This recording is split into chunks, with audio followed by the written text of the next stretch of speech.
Pokemon. Adventure on Treasure Island. Chapter 1. Out Shopping. It was another beautiful, sunny day in the Alola region. Ash and Pikachu were enjoying their time on the tropical island of Mele, which was covered in lush forests and golden beaches. There were all kinds of things to do and so many new Pokemon to meet. Which was why our heroes were spending the day at the mall? What's that? Ash asked his friends from the Pokemon school. Are they sweets? Rotom Dex was always ready with an answer. The device knew nearly everything about Pokemon. It's a kind of Pokemon food called poke beans, Rotom Dex explained. The poke beans came in all sizes and colors. Look, Steenie, exclaimed Mallow, one of Ash's classmates. Steenie likes these floral-patterned poke beans. Mallow's partner, Steenie, had recently evolved from Bounsweet. The rest of Ash's classmates were there with their Pokemon, too, Lana, Sophocles, and Kiawe. Lily had also joined them with her newly hatched Pokemon, Snowy. Snowy, with its bright blue eyes and thick, wavy white tail, was an Alolan Vulpix. This Pikachu-colored one might be good, Ash said, picking up a mustard yellow poke bean. What do you think, buddy? Pika, Pika. Pikachu approved of its best friend's choice. While it was fun shopping for tasty treats, Ash wasn't so sure he wanted to join Mallow, Lana and Lily when they went to another shop in search of jewelry and other accessories. The jewelry is made out of heart scales that wash up on the beach. And Corsola branches, Mallow explained. Everything is amazing and completely natural. Kiawe, Sophocles and Rotom Dex all thought of good excuses to head home, but Lana, Lily and Mallow convinced Ash and Pikachu to come with them. Ash wasn't interested in the items inside the shop, but outside was another story. He walked out the back door and onto a long balcony. It overlooked the ocean, which was a particularly bright blue that day with calm waves. Beautiful, isn't it? Came a voice from behind Ash. When Ash turned around, he saw the manager of the shop. It's wonderful to be able to look at the ocean while I'm at work, she said. Can you make out that little island over there? You bet. Ash replied, eyeing the little island. He could see a sandy beach and tall palm trees. That's known as Treasure Island, the shop manager explained. I go there sometimes to find materials to make my jewelry. But I really do it for fun, because I get to see a lot of wild Pokemon. Ash's jaw dropped. The wild Pokemon were one of the best parts of the Alola region. Ash's goal was to become a Pokemon master, and he had learned a great deal since coming to the tropical islands. Observing Pokemon in nature was fascinating. I want to go to Treasure Island, too, Ash declared. He looked at his partner. What do you say? Pika, Pika. As usual, Pikachu agreed with its trainer. You're welcome to borrow my kayak if you'd like, the manager said. Kayak? Really? Ash could hardly believe his good luck. Of course, the manager responded. I'll lend it to you as my little gift. After a quick goodbye to Lana, Lily and Mallow, Ash and Pikachu set off across the bay. Each thrust of the paddle propelled them closer to the small island on the horizon. Ocean to the right, ocean to the left, Ash said, pausing to take a deep breath of salty sea air. Ocean everywhere. Pikachu breathed in, too. The sky's almost as blue as the ocean. Ash listened to the gentle waves on the side of the thin boat. It almost feels like we're the only ones on the planet. Weird, but awesome. After a peaceful moment, Ash was ready for action again. We're almost there. Let's step on it. Using all his strength, he tugged the paddle through the water, one side and then the other. Water-type Pokemon rested on the rocks, taking in the sun. Others swam in schools around the kayak. Soon, the boat's pointed bow ran into the soft, wet sand at the edge of the beach. Ash jumped out and pulled the boat from the water. We made it, he yelled to Pikachu. They'd reached Treasure Island. Chapter 2. Treasure Island. Ash and Pikachu dashed down the beach. They couldn't wait to explore. The trainer and his best pal were so excited, they nearly ran into a pack of crabrawler. What's going on? Ash mumbled, peeking over a pile of rocks at the Pokemon. The fighting-type Pokemon were crowded around two crabrawler that were battling. One raised its mighty claw and used Iron Fist. The other flew through the air and skidded across the hot sand. I think they're having a boxing match, Ash told Pikachu. He popped his head over the rocks and called to the Pokemon. That was an amazing punch. Mind if we hang out and watch? The group of Pokemon turned around and stared at Ash and Pikachu. Then they screeched in surprise and scurried off in the other direction. Aw, man! Ash exclaimed. Were all the wild Pokemon on Treasure Island so shy? Soon, Ash and Pikachu were distracted by another Pokemon, a Cutiefly. The tiny bug and fairy-type Pokemon buzzed around Pikachu's head and landed on Gidet's nose. Hey, maybe it thinks you're a flower, Ash said with a laugh. When the Cutiefly whizzed away, Ash wanted to follow it. The Pokemon led them down a path with tall, leafy trees on both sides. The path opened to a gigantic meadow. Hundreds of the small, winged Pokemon flitted around a field of colorful wildflowers. Ash and Pikachu ran into the meadow with their arms wide. A small flock of Cutiefly placed a flower necklace over Ash's head. How cool is this? Ash exclaimed. It's just like paradise. Pikachu! Ash's companion was just as delighted as he was. The beauty of nature was everywhere. A line of Alolan Exeggutor walked along a trail through the flowery field. The long-necked coconut Pokemon chanted in tune as they marched together. Exeggutor, Exeggutor, Exeggutor. Ash couldn't help but join in. He tagged along at the end of the Exeggutor line, lifting his knees high with each step. Pikachu was perched on his head. Ash grabbed a leafy twig and waved it in the air as he repeated the chant with the grass and dragon-type Pokemon. They didn't seem to notice him until Ash started to sing off-key. Exeggutor, he belted with a high, squeaky pitch. At once, all the Exeggutor turned to Ash. They thrust their long necks at him. Each neck had 3 coconut-shaped heads at the top.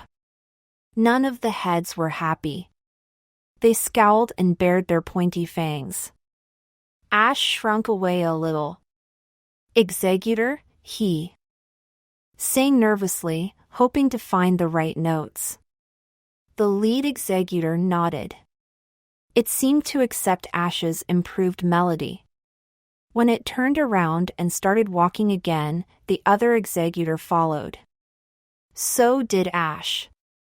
They ended up at a crystal-clear watering hole. The Exeggutor all dumped their heads into the water, taking in big gulps. Ash and Pikachu did the same. They were thirsty. Then the giant Pokemon stepped into the water and started to wash off, making playful fountains with their many mouths. Ash decided to swim, too. The Exeggutor let Ash and Pikachu climb their necks, and then the giant Pokemon would toss them into the water. What could be more fun than a Pokemon water park? After a while, all the executor left the watering hole. Thank you, executor, Ash called as they ambled away. Next, Ash and Pikachu headed to the beach to dry off. There they ate some poke beans, talked about the wonders of the Alola Islands, and dozed off in the heat of the sun. The two friends napped peacefully for a while. They were tired from the exercise and the sun's strong rays. When they woke up, they were not alone. Ash and Pikachu were surrounded by purple and silver Pokemon with shells on their backs and long, spiky tails. The Pokemon were chatting and giving off a constant hum. Oh, man, Ash murmured. What are they, anyway? The Pokemon kept humming as they moved in closer, crowding close to Ash and Pikachu. What do they want with us? Ash cried. He jumped up on a log. Pikachu leaped up and clung to Ash. Nervous sweat rolled down their faces. No. Then one of the creepy crawly Pokemon chomped down on Ash's foot. Hey! Ash screeched, shaking his leg. Several of the other Pokemon dived face first into Ash's backpack. One came out with the bag of poke beans clenched in its jaws. Hey, that's ours! Ash yelled. It was the only food he and Pikachu had. The swarm of Pokemon scrambled down the beach. Pikachu took off after them. The Pokemon neared the edge of the rocky shore. They were all going to dive off a cliff into the ocean, but Pikachu tackled the one with the bag of poke beans. The two Pokemon rolled toward the edge of the ocean, but Pikachu snatched the bag back just in time. Way to go! Ash cheered. Pikachu hopped up on his shoulder, and the two watched as the unknown, spiky-tailed Pokemon swam away. Pika, Pika, Pikachu murmured in Ash's ear. I've never seen those Pokemon either, Ash admitted. He took a deep breath of the ocean air and noticed that the sun had gotten much lower in the sky. We'd better head back home. They still had a long trip ahead of them. Chapter 3. Pokemon Rescue. Before Ash and Pikachu could return to the kayak, they heard an unusual sound. It sounded like someone, or something, was in trouble. What's that noise? Where's it coming from? Ash asked. Pika? Pikachu's ears drooped with concern. Pikachu? Ash wandered around the beach, listening closely. Pikachu stayed perched on his shoulder, its ears at attention. But they could not work out where the sound was coming from. On one side of them was the ocean, on the other was a tall cliff. In the middle was a sandy beach. They looked everywhere, but there was nothing that could be making the bubbling, squeaking, snuffling sound. Pikachu scampered up a ledge of rocks. Pika, Pika! It crept into a crevice in the cliff wall. Pikachu sniffed. Pika! It wanted Ash to look, too. In there? Ash asked. Yeah, you're right. I hear something in there. But when Ash ducked down to look in the bottom of the crevice, he couldn't see a thing. It was dark and the crevice seemed very deep. He shuffled closer and squinted, trying to see into the darkness. Pikachu had its head buried in the crevice, too. It pushed and wiggled, trying to force its way inside. Hey, I remember that Pokemon, Ash said, finally catching a glimpse of purple and silver. It was one of the Pokemon with the plated shells they'd seen earlier on the beach. It probably got lost and now it's stuck and can't get out. Ash stepped away. The cliff in front of him was almost a solid wall of rock that went straight up. I wonder how the Pokemon got in there. Ash scowled, tilting his head back. We've got to get it out, so I guess I have to climb that. Ash turned his hat around, found foothold and started climbing. He searched with his hands for places to grab on and pull himself up. He made it almost halfway up the cliff, but then he lost hold and fell on his back. Ouch! Ash shook himself off and started climbing again, even more determined. Oh, yeah? You can't beat me, he yelled at the cliff. He peeked in the crevice again. I promise, I'll get you out of there, so don't you worry. Pikachu was not so sure. As Ash tried to climb the wall once more, his partner ran off down the beach. Hey, Pikachu! Where are you going? Ash called, but Pikachu kept running further down the beach. Pika, Pika, Pika, it called. Ash made it about as far as before, but then he fell flat again. His arms and legs were covered with scratches. His back pounded with pain. It wasn't long before he heard a familiar chant. Executor, Executor. Pikachu! Pikachu cheered with excitement. Executor? Ash wondered aloud as he watched the long-necked Pokemon approach. Pikachu was holding on tight on top of one of Executor's heads. But, Pikachu? Why? Ash asked, feeling confused. What's going on? As Executor came closer, Ash began to understand Pikachu's plan.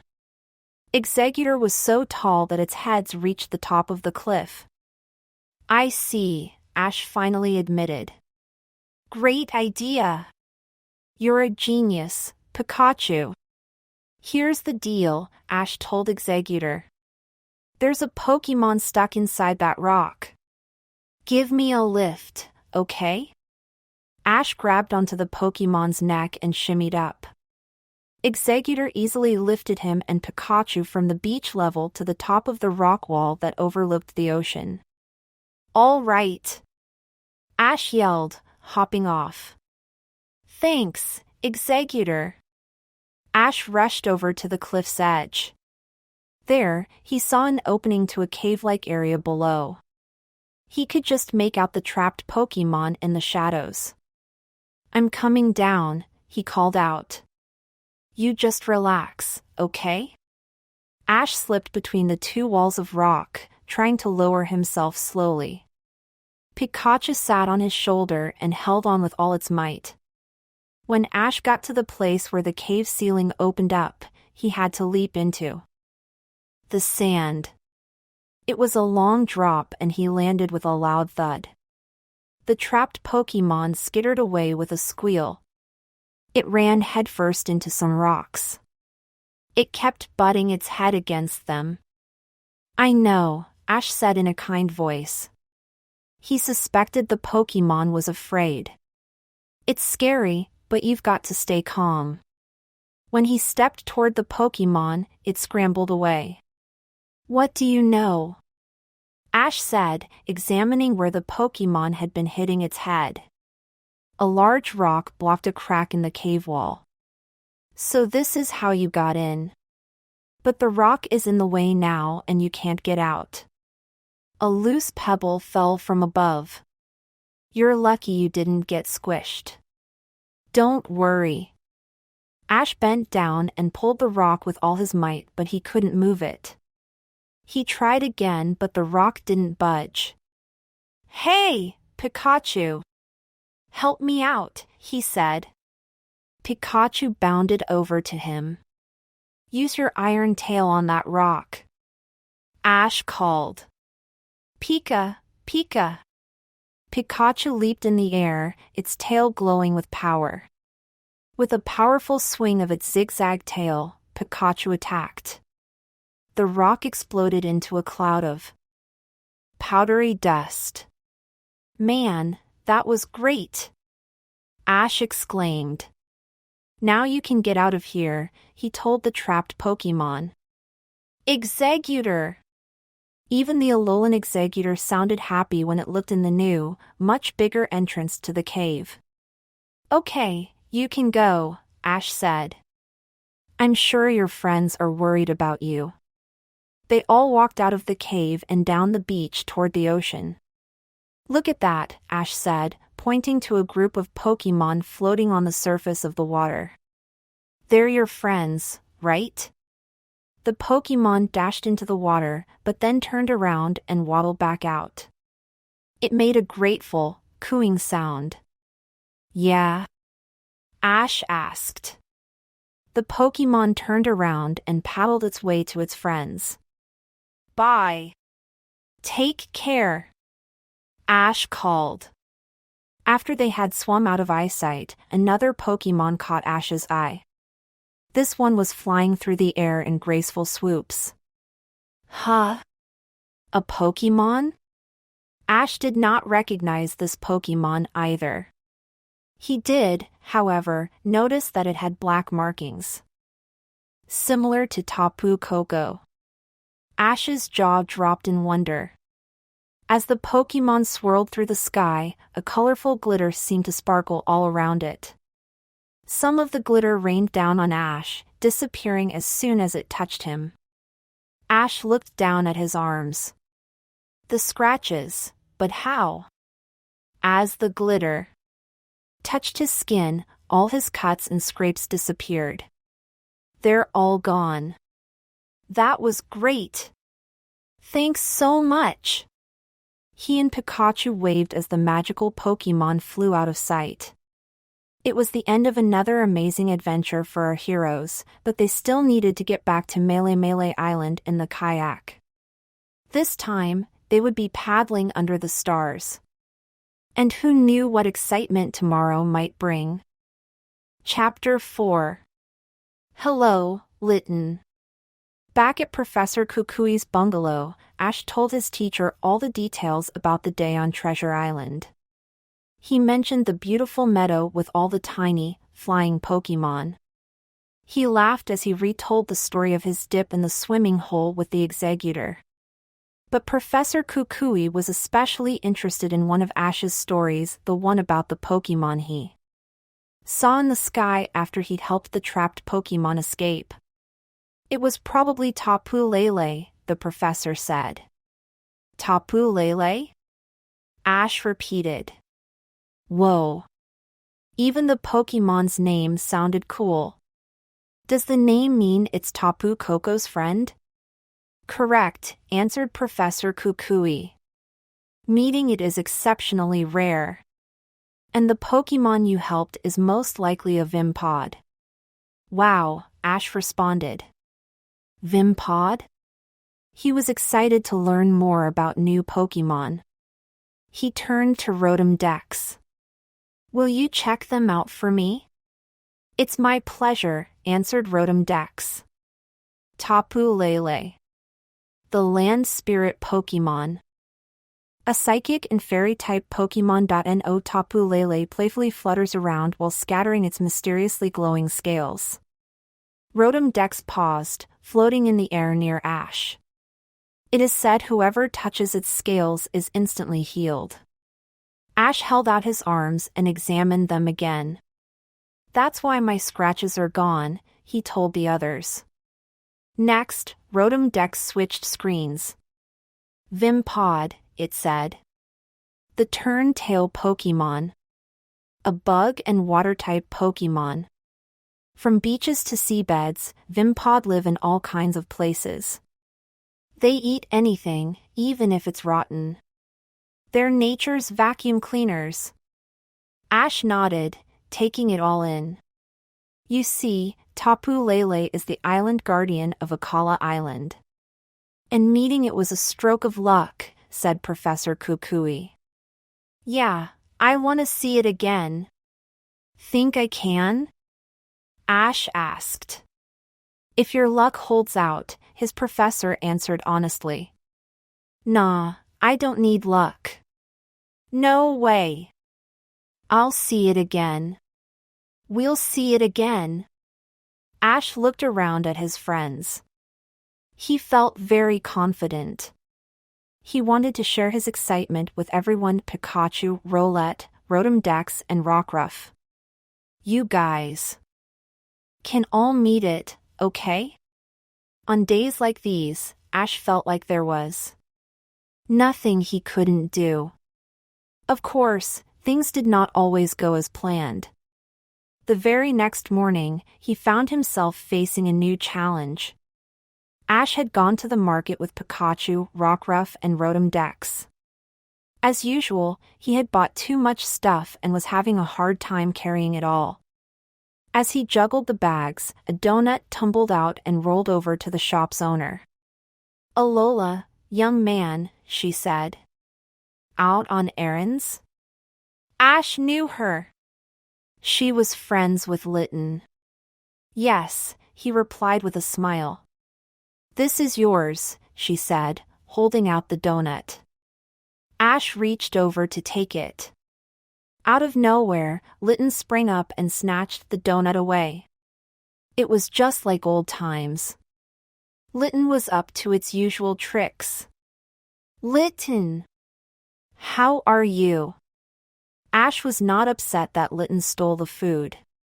In fact, he was happy to see the pesky little Pokemon again. Litten, however, did not seem as pleased to see Ash again. Instead of mewing a hello, it dashed off without a sound. Ash and the others took off, too, hoping to track down the Pokemon. Litten was as swift as always. It bounded through a crowd in the town square and went down cobblestone alleys. Ash and his team would not give up. But as they came to a bridge, Litten was nowhere to be seen. "What? Where?" Ash gasped, trying to catch his breath. "Pika! Pika! Pika!" Pikachu was pointing over the side of the bridge. "What is it, Pikachu?" Ash asked, looking down. He saw a flight of steps leading to a lower level. There was a stone walkway that went along the side of the canal. "Pika, Pika!" Pikachu replied, pointing. That's when Ash noticed Litten leaping down the last steps. "Look at that!" "So that's where Litten went," Ash declared. "I can see Stoutland as well," Rotom Dex BrimQ announced. Ash was not surprised to see that Litten and the much older Stoutland were still sticking together. The two Pokemon were pretty much inseparable. Litten immediately set the donut on the sofa where Stoutland was resting. Stoutland gobbled it up gratefully. As soon as Stoutland was done, Litten trotted towards an old stump on the walkway. The Pokemon took a battle stance and placed its forelegs evenly.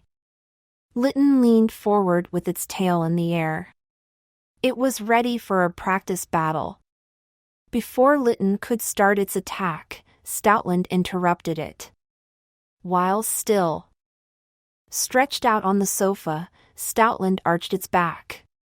A bright red flame appeared now along its spine. Then it grunted and sprang upward. "I've seen that move before," Ash exclaimed. "It's using Fire Fang," Rotom Dex announced, sounding just as thrilled as Ash.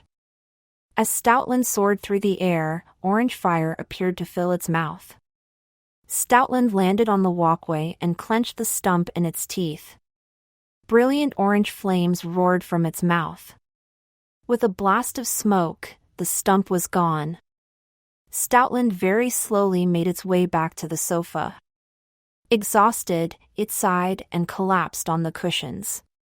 Litten went back to its place on the walkway. This time, it took its battle position in front of a giant tree. "Stoutland, Stoutland grumbled, giving the younger Pokemon advice. Litten took its stance and pounced. Fire burst from Litten's mouth, just as it had from Stoutland's. A red glow surrounded Litten. As the Pokemon came in for a landing, it latched its fangs on the tree. But nothing else happened. The flames died down, and Litten landed splat on the walkway. Chapter 5. Team Rocket. After watching Stoutland complete a Fire Fong attack and Litten try but not quite succeed, Ash and his team hurried down the stairs to the canal below. Ash wanted to check on the two Pokemon before Litten had a chance to rush off again. "Hey, Stoutland," Ash said as he approached the elderly Pokemon. "How are you?" Stoutland gave Ash a long look, and Litten grumbled. Litten seemed surprised that Ash and the others had found them. But Ash and Litten had a history. Litten should have known that Ash wouldn't give up that easily. He was genuinely concerned about the Fire Cat Pokemon. "So, Litten," Ash began, "I guess you're practicing Fire Fong, are you?" But a loud series of coughs from Stoutland drew Ash's attention back to the big-hearted Pokemon. "Stoutland?" Ash asked. "Are you all right?" Pikachu and Rockruff looked concerned. Stoutland, Stout. It was clear that Stoutland did not want anyone to worry. It wanted to be as independent as Litten. Maybe that's why the two got along so well. "Oh, yeah," Ash said, searching through one of his bags. "I just bought some berries. See? How about we split them?" Before Ash could find the berries, Litten zapped him with an ember move. "Yee ouch!"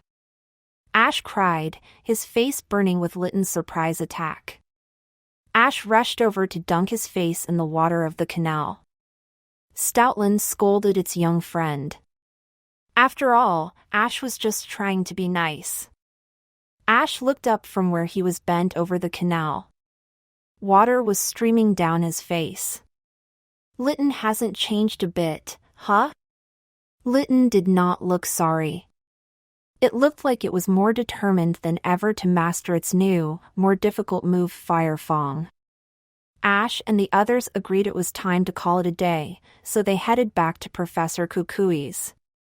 There, they talked about their meeting with Stoutland and Litten while they put away the food from the market. Professor Kukui was fascinated by the special relationship between Stoutland and Litten. Rotom Dex shared a video that it had recorded. The video showed the two Pokemon working on their Fire Fong technique. "That is rare," Ash's teacher declared. "You almost never see Pokemon of two different types practicing moves together." He leaned closer to Rotom Dex's screen. "See that? Their backs are both rounded. This is what they do to build up their energy." "Yeah," responded Ash. "Come to think of it, they did that a lot." Pikachu agreed with Ash. "That Stoutland is taking awfully good care of that Litten, all right," Professor Kukui said. Ash agreed with the professor, but he also believed that Litten was taking good care of Stoutland.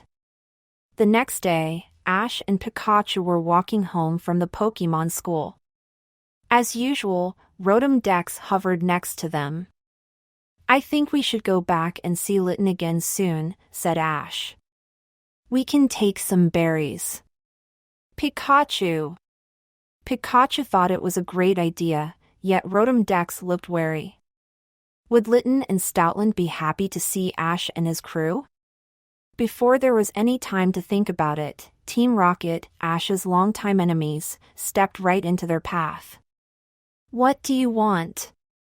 Ash asked, putting his hands on his hips.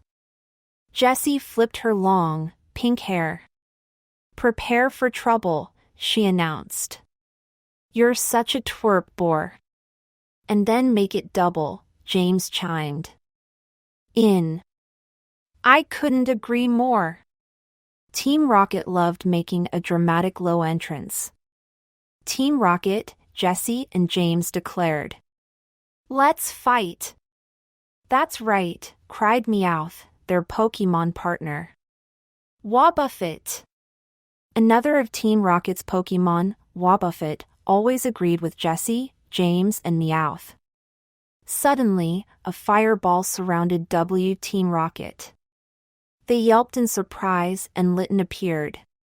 It bounded up to Ash and the others. Pika, Pika? Pikachu was instantly worried.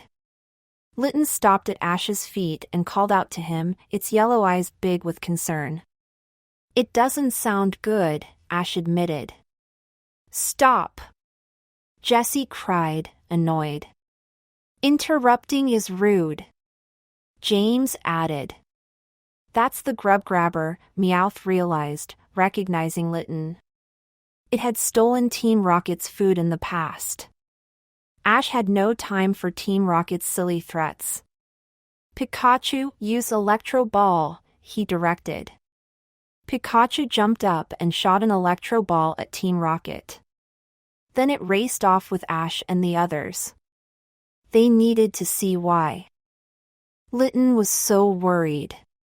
Team Rocket was offended. They had hoped for a good, fun fight. Let's retreat and regroup, James suggested. Meowth, come along, Jessie called. But Meowth wasn't thinking about the fight. He had something else on his mind. No, thanks, Meowth replied. I'm going to deal with this. Chapter 6. Help for Stoutland. Stoutland. Ash called